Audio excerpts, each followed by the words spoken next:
This podcast is a member of the Place to Be Nation family. Visit us at placetobenation.com, the only place to be in your pop culture world.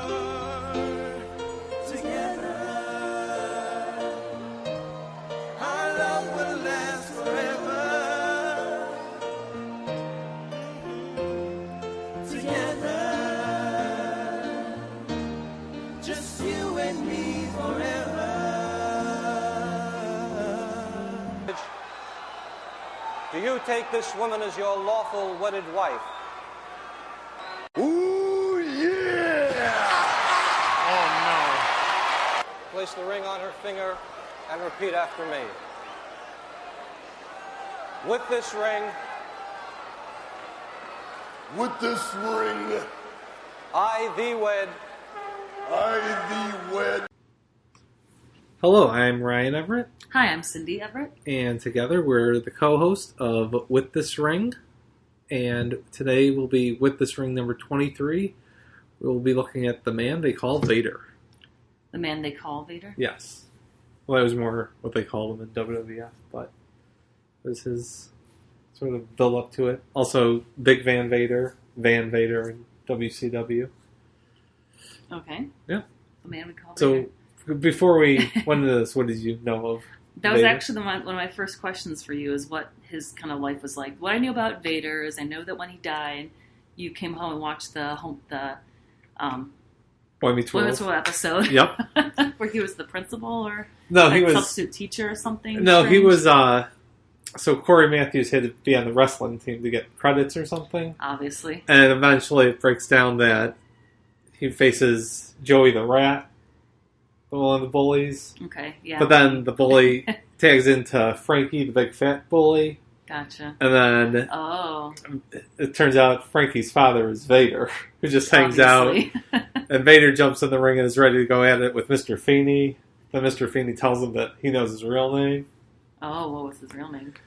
Well, in real life it was Leon, but I think they made it even nerdier, Luster or Whatever, something, something. So would've played Vader backs off and doesn't want anyone to reveal his real name. Cosmo. Yeah. Interesting. Yeah, no, honestly, that's the only thing I knew about Vader. Okay. Yep. So tell me more about it. So grew up in L.A. for a while, kind of a bad neighborhood supposedly. Oh. But then he played football. He did go to college at Colorado. So he's from the Rocky Mountains. So he did actually, after college and stuff, he actually moved out there. So that is a shoot. I don't know if does he have a castle? I don't know if he had an exact castle of fear, but does he have a cave? Well, most stuff. Yeah. I mean, that we can confirm. I don't know if the headpiece was part of the centerpiece, though. That could have. So he played football for a while. He played for the Rams in the late 70s. I assume a defensive position. I don't think he'd be doing a lot of. I would say either defensive line or maybe offensive line, but he was not a tight end or anything. So played for that for a little bit, and then that ended, just as it does, and got into wrestling, and really he wrestled in the AWA for a little bit, and then he really made a name for himself in Japan. Oh, okay, I didn't know that. And that kind of ties into the first few matches we'll see, so he was really pretty constant in Japan, 89, 90. And then our first match is versus Tom Zink at the Great American Bash 1990. Yeah. And so this was Vader's debut in WCW, and then he's gone for another year almost. Huh. It just kind of was to introduce him, because WCW and New Japan had the relationship at the time where they'd share talent. Gotcha. So they kind of were hey, let's just at least show this guy to fans so that, if we want to bring him back soon, they'll at least some will have a memory of him. Yeah, and I guess maybe because he wore the headgear, he just seemed ageless. He just seemed to he was always a steady 32 or something. Yeah. His whole career. I mean, Sting, there was a definite evolution in his style and his character, but Vader seemed like he was steady, pretty consistent in his look. Yeah, I would say he pretty much well, I think that's what you want to do with these monster types. Like that's true. So they can have, they're larger than life. Right, yeah. They're not going to have a rat tail one week and... Right, exactly. Then white and black. Mime face paint because they're going through a existential... Monsters can have existential crises. Yeah, but not as well as Sting. Sure. So the first match it's just a squash match. Vader wins it in 2.5 minutes, I think. That's what it's called? Yeah, when it's just to put over the newer talent or the big, the guy on the rise. Yeah, I said he hit a lot of moves in the short match. He controlled the match the whole time. Yeah. I said his military press is not as good as Sting's. But sorry, go back to more about what was his personal life. I don't know. Okay, well, I don't know. Sometimes you know about their wives. He ended up. His kid is oh, he has a child. Yeah, who tried to wrestle, but I don't think it stuck. But he's the guy selling Vader merchandise now. So okay, so you can go find a son and get some merch. If you want the Vader mask or something, Do you have that? No. Really? Yeah. Oh, that's surprising. A lot of masks. That's true. You don't. I have the Laperca mask, and that's about it. I'm looking at a belt you have right now from across the room. Well, it's actually Harry's. Oh. Technically, it's not mine. You're right. Yeah, fair enough. Yeah, I didn't beat him for it, so. And that was a gift from Jason. Thank you, Jason. Yes, Mr. Furch. The title belt for our son. So in this match, Vader has actually the mask. Right. Not he has the whole headgear straight on. red-on jockstrap that he would get later. I thought he did. Oh, no, you're right. He did wear the mask thing, the whole headpiece the whole time. Well, yeah, it's the full black, the revolting blob mask. Yeah. Where it's covers the eyes and the mask. Right. Right. So he wears that for this one. And I think he wears it for the next one against Stan Hansen. I don't remember. So, like I said, Vader was gone for almost a year. Okay. Comes back and faces Stan Hansen, who was the guy that he fought all the time in Japan. Really? Okay. Including one match where what Stan Hansen was doing his thing where he just punches away at you in the corner, and he hit Vader so hard that his eye fell out. Whose eye fell out? Vader's eye. Oh. It didn't completely fall out, but it popped out. Ooh. So there was video. I don't know. I'm sure you could find it if you looked hard enough. No. But he's punching him, and then kind of steps back or Vader pushes him away, and just see him going like that. Ooh. And completes the match though. And did he do surgery just popping it back in? I think he did it okay. I never heard about him having eye problems instead of falling out. That's a big problem. Yeah, it's a problem, but I call that a problem, but it didn't have any long-lasting effects. Yeah, and I mean, it's also kind of the urban legend. Did it maybe swell really quickly, and he just kind of put pressure on it, or did it really fall out? I don't know how optical nerves work, so if he's able to just push it back in. Yeah, I don't know.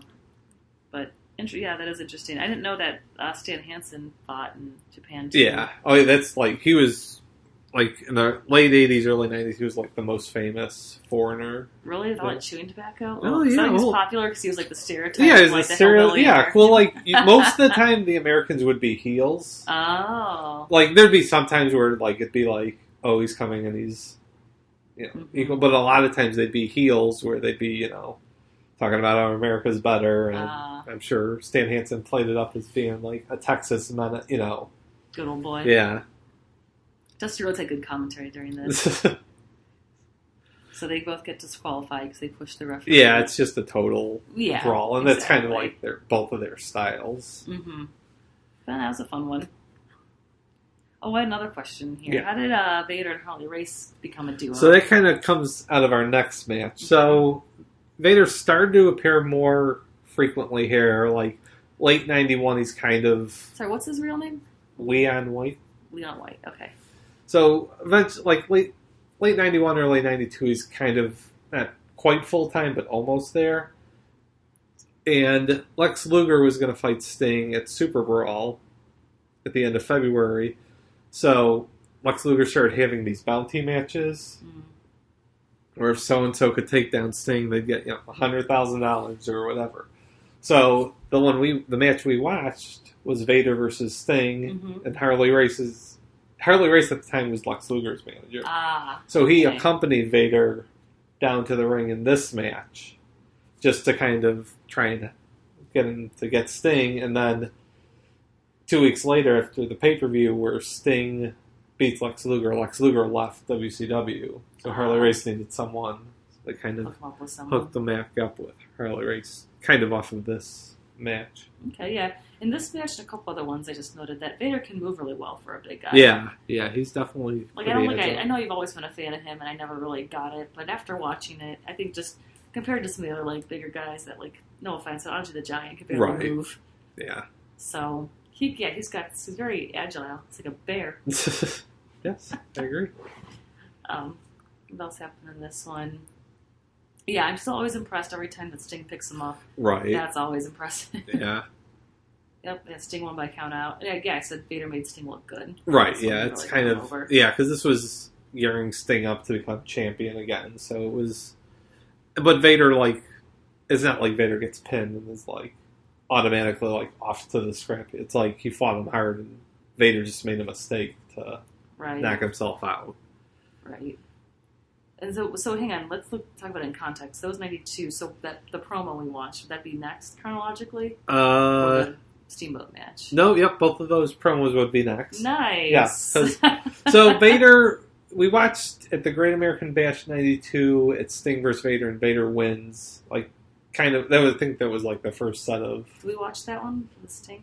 No, that was the first set of WCW matches we watched. Okay. So it was a while ago, but it's one of the... We could do a whole month of just Sting versus Vader matches. Yeah, you could do that. Well, yeah, the Sting was half Ric Flair, and the rest of the half could have been Vader, but wanted to give a little context. That's good. So, Vader beats Sting for the title there, and then he loses it to Ron Simmons, but then gets it back. And Vader's basically the champ all of 1993. Oh, good for him. So it's his reign of dominance. And one of the first things he does on this reign of dominance is invite Sting to his White Castle affair. Obviously. Play the game. Yeah. Play the game, Stinger. Stinger! I knew you'd come. Yeah, I mean... I didn't have a lot of context for that, but I don't think there's really much more that was ever given. Yeah, it's kind of, Vader has amazing calligraphy.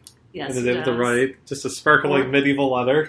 Or someone just has the font on their computer. Yeah, maybe it's one of Vader's... 93. Or, maybe one of Vader's henchwomen are trained in that. Because they're very excited, though, when Sting arrives. So. Well, they aren't at first, and all of a sudden they are. There's a lot of stares of just indifference, and then...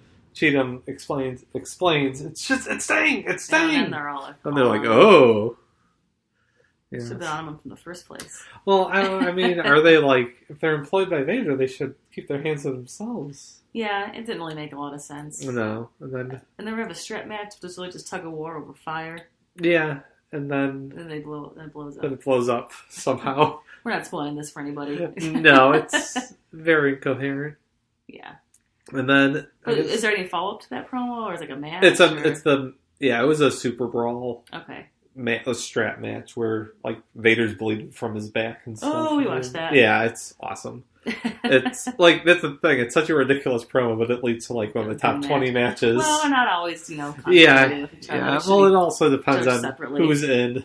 Right. Them also. So then next we go to another... So we go from the mountains to the beach. Yes, to the beach. Somewhere in the Gulf of Mexico. Somewhere in the Gulf of Mexico. That helps us locate it, really. Right. We already talked about this promo when we did Sting. Yeah. It's still really funny.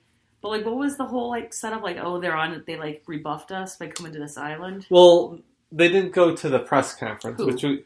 Sting and Vader didn't go to the press conference. Sting and Davey Boy, you mean? Yeah. Sting and Davey Boy didn't go to Vader... Said their press conference where they become the master of the power bombs, which we have watched before. Yes. At the warehouse. It's got obviously, the Walking Dead cast members extras as their fans cheering them on. Yep.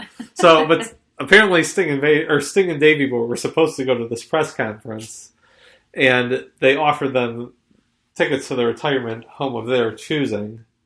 But Sting and Davey Boy haven't responded yet to their offer to just retire rather than face them. And instead they went to an island somewhere in the Gulf of Mexico to play volleyball with their friends. Oh, yes. They perceive that as a slight. Yes. They've been shown up by the... I'm sure if they talked about it, they'd say that they were all orphans. They were playing volleyball with on the beach. Well, I think Vader did a better job than Sid Vicious. Oh, yeah. Vader came prepared. He had his New Balance shoes. Oh, yeah. He knew what was happening that day. He knew they were going to... Yeah, Sid's just wearing his flip-flops. Like, you're not going to be able to pull off a powerbomb in that. No. They didn't have to, because Cheatum put a bomb on the boat. Yep. I'm a shark! You better girls did a scram! How long was he with WCW? I mean, like I said, he was only in the 3 that's it? mini movies. Yeah, he had no other role. He never showed up in any other promos? No, I don't think so. Unless they, reused footage of this, which I would hope they wouldn't. No. Yeah. Interesting. Well, good for him, I guess. Yeah, I mean, he got work somehow. Exactly. Dusty Rhodes liked him, I guess, to put him. That's always true. Make him a... Did Dusty Rhodes write all of these? Yes. Okay. To always make him a nice key character in it. But they always, I don't know. I think Dusty Rhodes maybe has a certain vision. Yeah. They don't quite have the budget or the talent to Right. And also the ideas are no, Dusty, you were a wrestler for so long, you know how it works. So you don't have to make it this complicated. Right. Yeah. It's not he gave him a powerbomb and gave him amnesia. He gave him a powerbomb and he's injured and he comes back and he's pissed. Right. Sometimes you gotta simplify things. Right, because the Mick Foley one really went off the rails. Yeah. Yeah, not off the rails like the Beach Blast. That one's good. That one's good off the rails. Yes. At least Davey Boy came by with that big flying clothesline to knock Sting out of the blast radius. Right, exactly. Yeah, they come out of the water all triumphant. Oh, that's good. Okay, but this is Vader. Vader's month to shine. Yep. So, he was good in it. I mean, he wasn't really the main character. Right. Yeah. He's good barking in the background. Yeah. Like I said, he definitely did better than Sid. Yeah. So then, next week, actually get to another match again. Yep, 1993, Vader versus Ricky Steamboat in what'd they call it? They call it a human chain? Yeah, human cage match. Human cage. That's like human circus. Yeah. It's just a lumberjack match, but for some reason they decided to call it that. Yeah. Oh man, I don't know. But I was just cranky the night you watched this. This was my least favorite by far. This was just terrible. I liked it, but it was slower than I thought, than I remembered it. It was slow. Their styles didn't mesh at all. Yeah, it was kind of weird. It was really weird. Yeah, it was weird how Ricky Steamboat was he was acting tired throughout. I would get if he did it at the end, but he's acting beat up right away. Yeah, I don't know, and I also just kind of associate him with the really active, his Macho Man match that everybody knows. You can't have that type of match with Vader. Yeah. I don't know if he was trying. I don't know. It just didn't. It didn't do it for me. Yeah, it wasn't. I was looking back. They had a match a week or two earlier that I liked a lot more. So that's what I thought it was. Oh. But this one I've heard of, so this is the more known one. Interesting. Well, I kind of want to see the less known one because I don't really think this is that good. And the best part was when Sid Vicious powerbombed him at the end. Right. Yeah. That was the best technical, the best athletic moves. Yeah.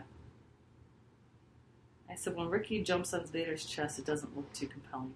So yeah, but whatever they were doing was not really, wasn't doing it for me. All right, so we will take a quick break real quick to tell you about everything else.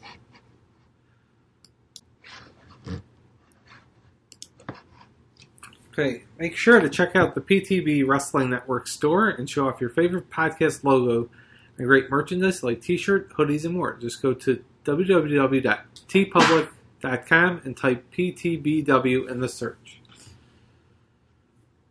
Check out the other feeds on our quad of pods.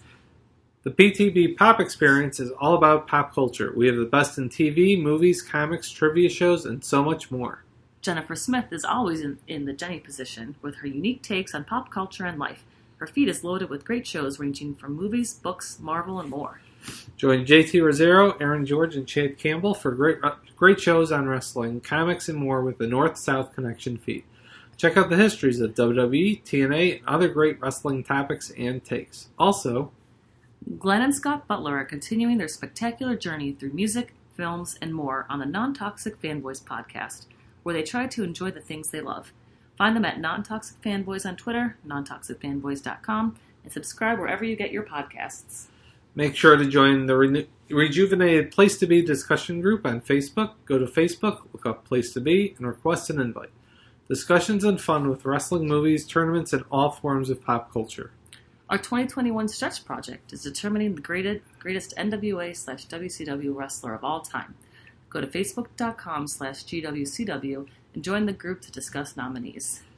And make sure to also check out PlacetoBeNation.com each and every day. We have new voices and fresh takes, bringing you articles on topics in the worlds of wrestling, sports, and pop culture, including Trent's SmackDown on Fox Report, Paulie's Perspective, and Matt's Disney live-action journey. And if you're doing a little online shopping from Amazon, be sure to click on the banner on the right-hand side of the Place to Be Nation homepage, or use placetobenation.com/Amazon. And it takes you right to Amazon and helps out PTBN with no cost to you. Yep. And now back to the show.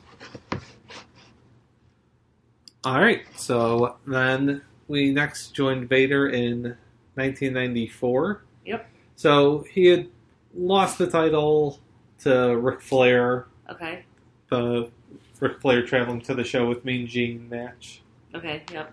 So he lost it to him. Then he lost the rematch. And during the rematch, the Boss. Yeah, explain this. So the Big Boss Man, obviously, in WWF, came over.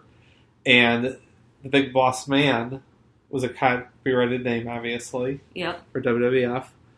So he couldn't be that. So they thought, well, we'll still dress him as a policeman and call him the Boss. Okay, sure. And that got away for about 3 months before they lost that lawsuit. So, gotcha. Okay, so they're just kind of skirting. Yeah, they're trying to get as close as they can. So we'll talk about what he becomes in the next match. But yeah, so it's Ric Flair versus Vader in a rematch, and the Boss is the referee, and Harley Race gets involved.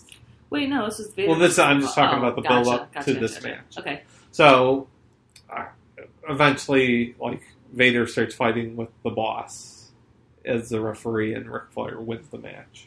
Gotcha. And that led to this match, which is the Boss versus Vader. Got it. The Big Boss Man, a.k.a. Boss. Right. The man formerly known as Vader. Or the man known as Vader. Known as Vader. Yeah, they start fighting on the ramp. Vader, they do it on those, classic, moves where Vader's running after Boss, and he ducks out of the way, and Vader hits Harley Race. Just destroys. I mean, that's true. Hits is an understatement. Yeah, he takes him down. Yeah. So I said this is two big boys, much better, in my opinion, much more evenly matched. Versus Ricky Steamboat. And yeah, they both do a pretty good job jumping over the ropes. They're pretty, these are big guys that pretty can agile. Yeah. This is when Vader starts bleeding. Yeah. The huge moonsault at the end for Vader. I was very impressed with that. When he started busting that out. Because he always had the Vader bomb. Yeah, that's true. Because he never really goes off the top rope because he's massive. Right. Well, he does sometimes. He does the splash. That was never off the top rope. That was it was usually second rope. Yeah. That's right. Just because the way he Right, propels himself. You couldn't really do that from the top rope. Right, yeah. But yeah, so that was his finisher, but then if that didn't put someone away, his super finisher was the moonsault. Yeah, I was impressed by that. Eventually, we'll get to what they did to kill Vader, but even this guy didn't get to kick out of the moonsault. Yeah. So that did it. He won versus Boss. What do you mean, kill Vader? We'll get to that. Okay. Foreshadowing. Yep. Okay. So then the next is also 1994. Yep, and it's the Boss. Triangle match. So the Boss, at the end of the match that we watched, I don't know if you noticed, but Nick Bockwinkel, the WCW official, they say, gets in the ring and Boss punches him or something. Kind of. So because of that, he's stripped of his Boss powers. Right, of course. And he has to become something new, so they shoot videos with... Have you ever heard of the Guardian Angels? I'm thinking of something else. I think like people who like ride the subways at night, like the Peacekeepers. Yeah, that's what they were in New York. That's what they were called. I mean, it was a real. They were called the Peacekeepers or the Guardian Angels? No, these are the Guardian Angels. Peacekeepers was the Chicago one. Maybe I think that's right. Okay, but yeah, it's the basic idea. So like, you know what they are. They kind of tried to keep the streets safe. So yeah, they filmed like vignettes with the Ray Traylor, the boy from Georgia, doing like pretending to be a guardian angel in New York, which I'm sure. I'm sure that played well. Wasn't problematic at all. Yes. Well, so that was what he was for a little while, and it's fine. I mean, he wrestles it the same. That's true. So it's not like it's really just a matter of finding a name to call him. Mm-hmm. It's not like either way it affects his ability. Right. That's true. It's true, and they called us something weird too. Yeah. So this was a triangle match where. It's not. Well, they still hadn't really gotten to triple threat matches yet. Yes, that's what we talked about. So they had a thing where all three guys flip a coin, and the guy who has the odd one out gets to sit the first portion of the match out. That was totally random. Yeah, that so it was really just 2 back-to-back matches. Right. Yeah, that's really what it is. That's not a triangle. That's a line. No, it's a line that goes up to a triangle. No. Half a triangle. Whatever. Half a triangle. So what do you think of the match? Okay, math teacher. Remember liking this one. Yeah. Well, it's 2, I mean... It's 2 matches. I mean, Vader is, like, gassed by him. But yeah, they're both kind of moving around. The ref gets clotheslined by Harley Race interferes, of course. But I think other than that, I think Vader won the first half pretty cleanly. Yeah, and that was, like, about 8 minutes or so. I think the main portion is definitely the next... Right, and Sting goes in, and Sting's like the obvious favorite. The crowd's very excited about him. But he suplexes. Well, Vader gets into Vader palm. Harley Race gets suplexed by Sting. Then the other thing they didn't really quite get was how to build up drama appropriately. Yeah, because. There was the match, and if there was no winner, then it went into overtime. And then if there was no winner after overtime, then it went to sudden death overtime. And sudden death is just the first person to fall to their feet. That fall was off interesting. Their feet. I actually, because I started to kind of lose interest by overtime. But then when they got to the point where they had to stay on their feet, that's what I liked watching, because they were really just selling it and going... Although, I like that. I do agree with overtime. They really... I get doing it a minute before the end of regulation, but in overtime it was 3 minutes and 30 minutes remain in the overtime until sudden death. It's that's not really... It's okay, obviously you're going to do that. You're not going to make up these weird-ass rules where the first guy to fall down loses for sudden death if you're not going to use it. Yeah. Have they done that ever since? Not really. I was entertained by that a lot. Yeah, it was pretty good, actually.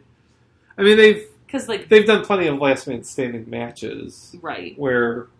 you get knocked down and you got a 10 count to get up, but never really the first guy to fall down. Yeah, seriously, it was playing tag or something. It's like a schoolyard game, you push people over. Yeah.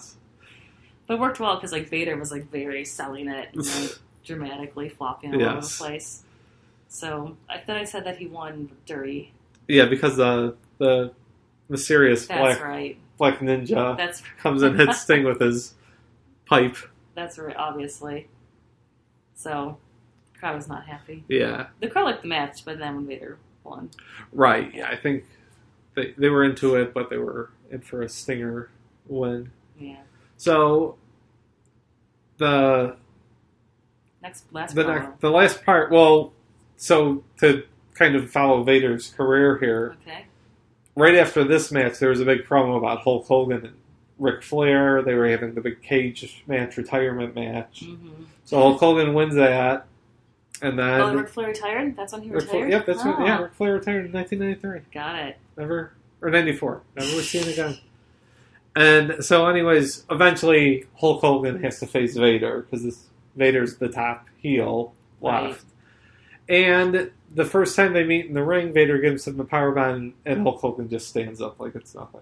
Ooh. And that was pretty much it for Vader. It's a serious threat, because they have their matches and they're good, but it's just kind of you're waiting for the Hulk Hogan act to kick in. Right, yeah. So Yeah, we didn't watch. I think we didn't watch like a lot of Hogan content at all. Yeah, that's fine. Not that good in WCW. But that's we don't need to watch it. Yeah. Even when we did WWE, we didn't really watch so much Hogan. Yeah. Well, that was kind of we only watched like the big WrestleMania matches. Well, right. Yeah. I mean, that's kind of what Hulk Hogan is. That's true.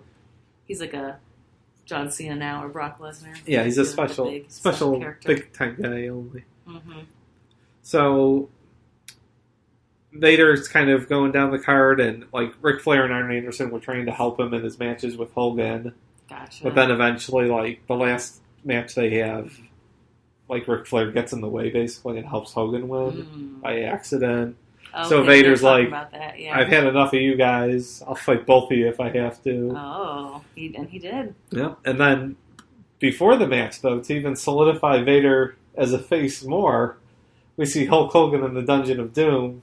Right. Where he gets attacked by the Giant and everyone else, and Vader comes in and saves the day. Yeah, it was a little convoluted, because then like Sting and Macho Man come in and take him away. Right. So. And it's like, how did were they all at the Dungeon of Doom all the time? Were they? Yeah, obviously.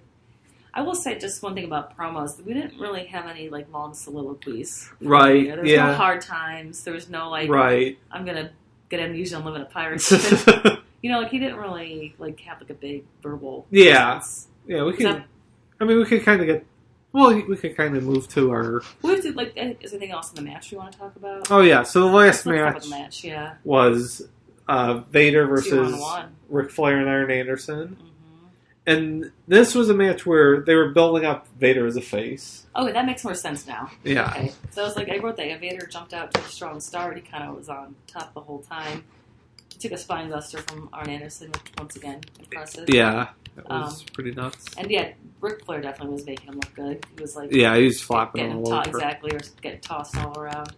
And Vader won. Yeah, and it was kind of also, we'll see this if we were to do an Arn Anderson month, which I think we will at some point. Will?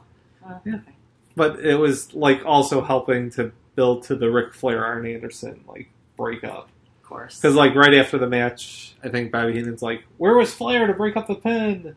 And you kind of see Ric Flair like get up, look, and then kind of just rolls away. Oh. So it kind of builds up that like he was kind of like turning on. He was just getting out of. He was looking out for himself only. Well, yeah. Because he's Ric Flair, and that's what he does. Yeah, of course. No. So were we going to talk about the soliloquy? He's not like a big talker. Right, yeah, so... our you have to remind me all the time what these mean. Let me pull it up.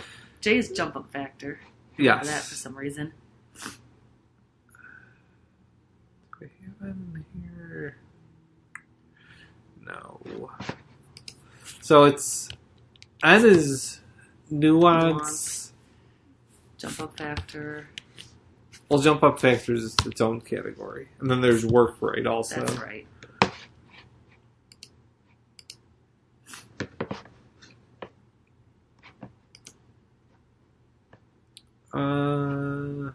Here's the criteria. Let's pull it up real quick. I know this is fascinating audio. People can fast forward through it or whatever. It's the 15 second or 30 second forward. Here we go. So it's nuance, which is longevity, flexibility, and intangibles. So longevity, I'd say pretty good. Like, eventually it's like 3.5 years. Mm-hmm. Like, not counting his little sporadic appearances. Oh, also, I should note, like, right after the Clash of the Champions match, it was, like, with Arn Anderson and Ric Flair, it was going to be Vader on Hulk Hogan's team against the Dungeon of Doom. But then Vader got fired because he got in a fight with Paul Orndorff, who was, like, a road agent at the time. And supposedly Paul Orndorff, who was much smaller and in flip-flops because it was in the shower, beat Vader's ass. Whoa. To the point where Vader was fired. What? Why'd they fight like that? It was like something... Like, Vader was supposed to come in for an interview or something. It was like... because it was at, like, a TV taping. Oh, okay. And Paul Orndorff was one of the producers. He also was a wrestler. So he was just trying to... He was like, Vader, you got an interview in 3 minutes or something. Vader was like, fuck you, old man. Jeez. So then they got in a fight, and Paul Orndorff supposedly kind of whooped his ass. So he got fired. Yeah. And then what did he do? So that was like September 95, January of 96, he came to the WWF.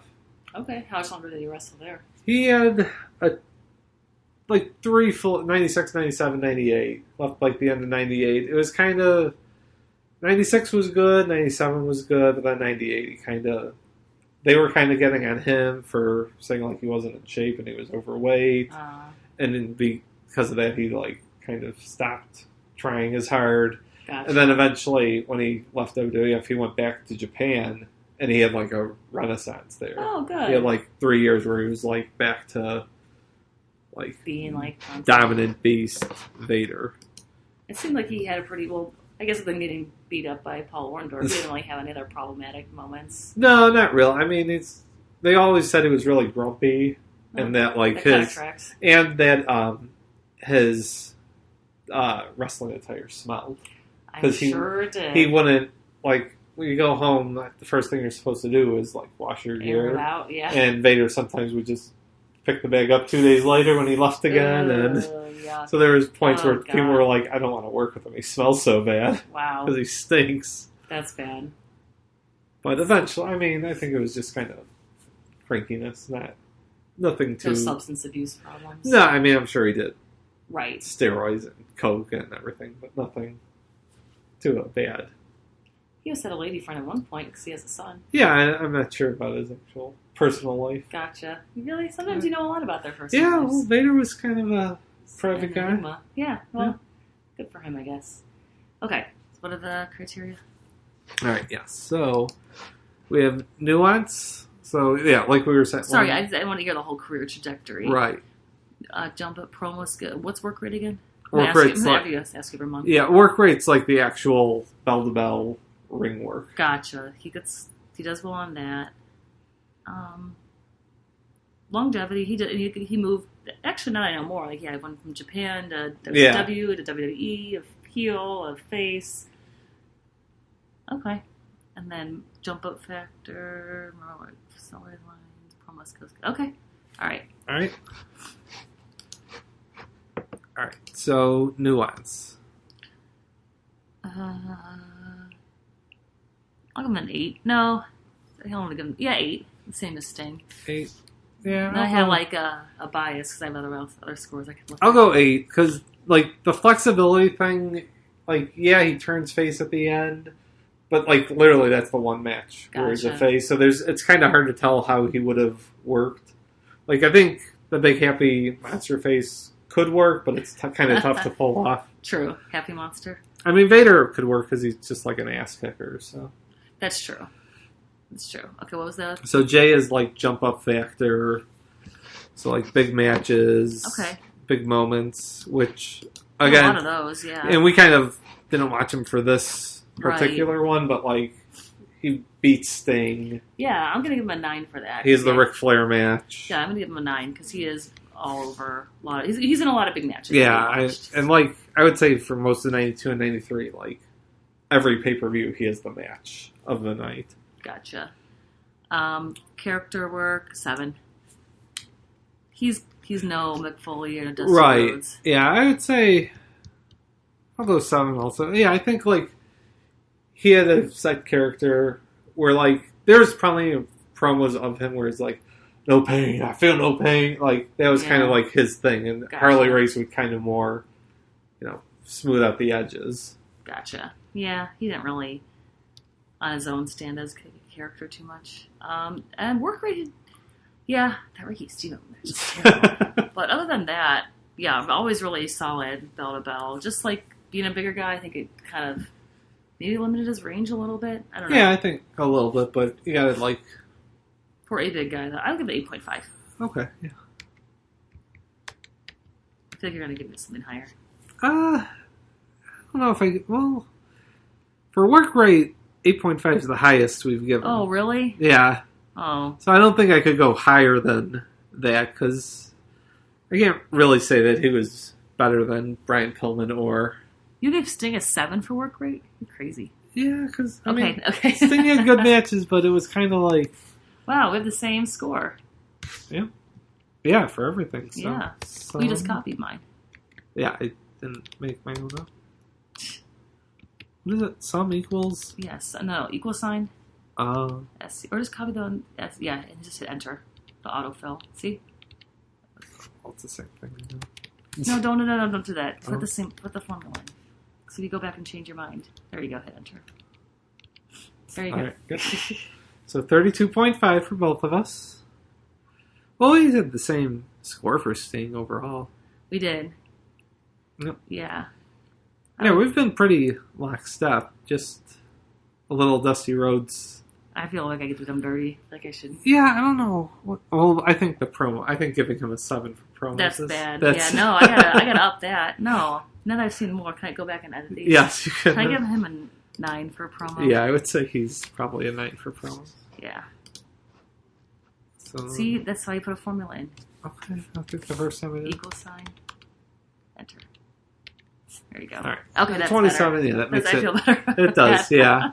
And I think maybe after our next one, because I don't want to re-watch the matches, but I don't think his work rate was as far off as... Oh, I thought it was pretty poor. I stand by my 3. Okay, yeah. Well, I guess I should stand by my 4. Yeah, but all right. So next week, or next month, we will be kind of tying it into the first Nitro, where the first Nitro, the biggest thing that happened was Lex Luger walked out of the Great American Mall, the toy store, or the train store. Oh, yeah, that's right. But it was huge because everyone, including Vince McMahon, thought he was a signed WWF wrestler and had wrestled in the WWF the night before. Really? Yeah. So it was like the big... drama. That's like they said, the first shot of the Monday Night Wars was like a top WWF star just showing up on Nitro. Wow. So we're doing Lex Luger next? Is that what you're saying? Yes, Lex Luger. We're doing any matches involving the Great American Train Store. Any shopping mall matches? Yes. That's like a thing now. Like, well, it was like 10 years ago. Like having big matches in malls. Because like mall doesn't care. Right. So we're doing Lex Luger next. Yes, Lex Luger will be next. And it goes quite a long period of time. Because he had a couple of Went to a lot of malls. Yep, lots of malls. All right, good stuff. I really don't know anything about him either. Whenever you say Lex Luger, in my mind I picture Sid Vicious. Oh, okay. So, I would think Lex Luthor, the Superman villain. Because that's what I thought Lex Luger was for like the first 2 years. Yeah, no, but I don't know what he looks like. I'm sure I'll learn. Oh, I know what he looks like. Well, I don't. No idea. Well, I must, because we watched that match already. Yeah, we've watched matches with him. That was Jushin Thunder Liger, right? No, it was when it was Ric Flair versus Sting. No, who we watched at the mall? It was, well, there was a couple. It was Brian Pillman versus Jushin Liger, the mall. But then we also watched a Ric Flair versus Sting match where Lex Luger just kind of walks out. Oh, see, I don't remember that. Yeah. So, all right. Yep. Cool. Until next time, though, we'll talk to you then. Bye.